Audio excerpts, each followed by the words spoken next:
नमस्कार, सी न्यूज भारत में आप सभी का स्वागत है। मैं हूं आपके साथ ऋचा सिंह। खबर झांसी से है, जहां बुद्ध विहार विपश्यना केंद्र को पर्यटन केंद्र के रूप में विकसित करने के लिए लगभग 2.50 करोड़ की धनराशि स्वीकृत कर दी गई है। साथ ही इसके लिए पहली किस्त के रूप में धनराशि भी रिलीज कर दी गई है। आपको बताते चलें कि बबीना विधायक राजीव सिंह द्वारा लंबे समय से केंद्र को पर्यटन केंद्र बनाने के लिए मांग की जा रही थी। वहीं इस संबंध में पत्रकारों से बातचीत करते हुए बबीना विधायक राजीव सिंह उत्तर प्रदेश के मुख्यमंत्री और पर्यटन मंत्री का आभार व्यक्त किया है। आइए जानते हैं कि प्रेस वार्ता के दौरान उन्होंने और क्या कुछ कहा।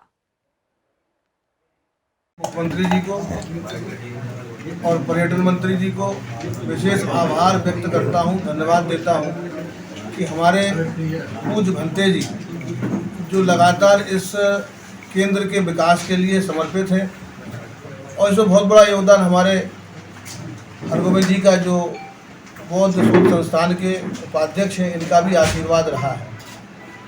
पारीछा चूँकि मेरी जन्मभूमि है और भंते जी कुमार कश्यप जो है इनकी कर्म भूमि है। जैसा कि अभी आपको इन्होंने बताया कि हमारा इनका बचपन से ही संपर्क रहा है।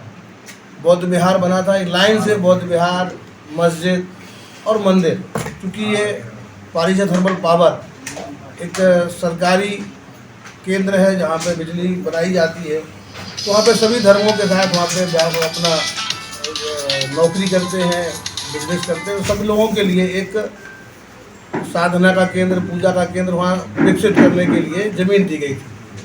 लेकिन मैं ये कह सकता हूँ कि भंते जी के प्रयास से ये जो हमारा पारीछा का बौद्ध केंद्र है, जो हमारा मंदिर है बौद्ध विहार जो है, वो बुंदेलखंड का सबसे बड़ा बौद्ध विहार है। इनके व्यक्तिगत प्रयासों से, जनप्रतिनिधियों के सहयोग से, समाज के सहयोग से इतना बड़ा केंद्र और स्वचालित केंद्र, सफल केंद्र, साफ सुथरा केंद्र, आप जाके देखें एक बार। झांसी में इससे अच्छा आपको कई जगह मंदिर भी नहीं मिलेंगे, गुरुद्वारे भी इतने सुंदर नहीं मिलेंगे जितना सुंदर हमारे भंते जी ने पारीछा का बौद्ध विहार बनाया है।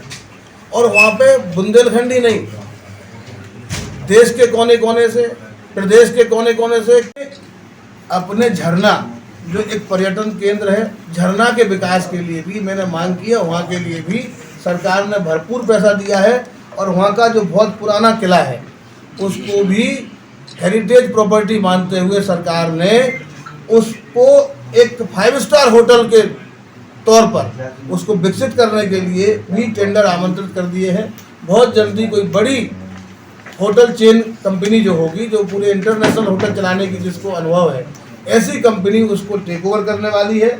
और एक बुंदेलखंड का एकमात्र होटल फिलहाल अभी सरकार बुंदेलखंड के साथ में बहुत सहृदयता के साथ में काम कर रही है। सबसे ज़्यादा नज़र अगर उसकी है, क्योंकि प्रधानमंत्री जी कहते हैं जो सबसे कमज़ोर होगा उस पर मेरा सबसे ज़्यादा फोकस होगा। तो बुंदेलखंड पिछली सरकारों ने सबसे कमज़ोर करने का काम किया था। हमें खुशी इस बात की है कि चाहे केंद्र की सरकार हो, चाहे राज्य की सरकार हो, इनके एजेंडे में बुंदेलखंड है, इनके एजेंडे में, इनकी प्राथमिकता में बुंदेलखंड और झांसी है।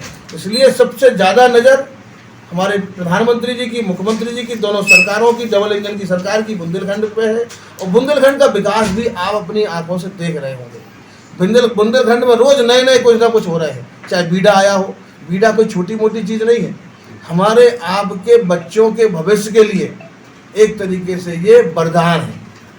अब बुंदेलखंड के लोग, झांसी के लोग बाहर नहीं जाएंगे, बल्कि बाहर के लोगों को अपने यहाँ बुलाएंगे और उनका अभिनंदन भी करेंगे, उनको रोजगार भी देंगे, उनके जीवन को सक्सेस करने का भी काम बुंदेलखंड की भूमि से ही होना है, हमारे आपके सहयोग से होना है। आज हम लोग बरगुआ सागर की बात कर रहे हैं, उसको पर्यटन केंद्र के रूप में भी डेवलप किया जा रहा है। पारीछा को भी एक बड़ी सौगात मिली है, बड़ा सरकार ने बजट दिया है। ऐसे तमाम जगह, बीडा हो, चाहे बुंदेलखंड एक्सप्रेस वे हो, चाहे सोलर हब के रूप में बुंदेलखंड को विकसित करना हो, हर घर पानी पहुंचाना हो, ऐसी तमाम योजनाएं, फ्री राशन देना हो, डिफेंस कॉरिडोर हमारे यहाँ, डिफेंस कॉरिडोर की जो हम लोग बात करते हैं, हमारे यहाँ झांसी की बात छोड़ो, बुंदेलखंड की छोड़ो, प्रदेश की छोड़ो, हिंदुस्तान में भी जब भाजपा की सरकार बनी, प्रधानमंत्री नरेंद्र मोदी बने, तो हम लोग डिफेंस के नाम पर बामुश्किल 8-10 हज़ार करोड़ रुपए की चीज़ें ऐसी बनाते थे जो हम निर्यात करते थे, 8-10 हज़ार करोड़ की, और बाकी हम 4-5 लाख करोड़ का हम आयात करते थे। यानी मैक्सिमम हम लोग विदेशों पर निर्भर थे। इन 8-10 सालों में इतना हमारी सरकार ने काम किया है कि आज हम 25-30 हज़ार रुपये का हम निर्यात भी कर रहे हैं और आयात भी हम मात्र हमारा 20 से 25% बचा है। यानी हम ज़रूरतें तो अपनी स्वयं। झांसी से कैमरा पर्सन प्रभात साहनी के साथ सी न्यूज संवाददाता राजीव सक्सेना की रिपोर्ट। फिलहाल इस खास खबर में बस इतना ही। देश दुनिया की तमाम खबरों की जानकारी के लिए आप देखते रहें सी न्यूज भारत। हर खबर आपके साथ, आपके हाथ।